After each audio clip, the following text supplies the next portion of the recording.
तर आज आपल्याला अष्टांग हृदयामधील पुढचा श्लोक बघायचा आहे. तर श्लोक असा आहे, "कोष्ठक्रूरो मृदुर्मध्यो मन्द्यस्या ते समेरपि." तर या श्लोकामध्ये त्रिदोष आणि कोष्ठाचा संबंध कसा आहे तो सांगत असताना हा श्लोक वाग्भटाचार्यांनी लिहिला आहे.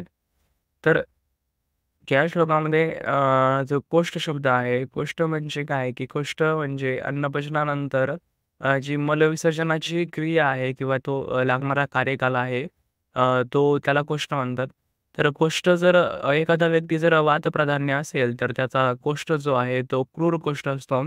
म्हणजे त्याचं जे विरेचन आहे ते खूप कमी प्रमाणात होतं आणि जर एखादा व्यक्ती जर पित्तप्राधान्य असेल, तर त्याचं जे कोष्ठ आहे ते कोष्ठ मृदू कोष्ठ म्हणून असतं आणि त्याचं जे विरेचन आहे ते अधिक प्रमाणात होतं त्या व्यक्तीचं आणि जर एखादा व्यक्ती जर कफप्राधान्य असेल, तर त्याचं जे कोष्ठ आहे ते कोष्ठ मध्य कोष्ठ असतं आणि त्याचं जे विरेचन आहे ते प्रमाणात होत असतं. योग्य प्रमाणात त्याचं जे विरेचन आहे ते होत असतं.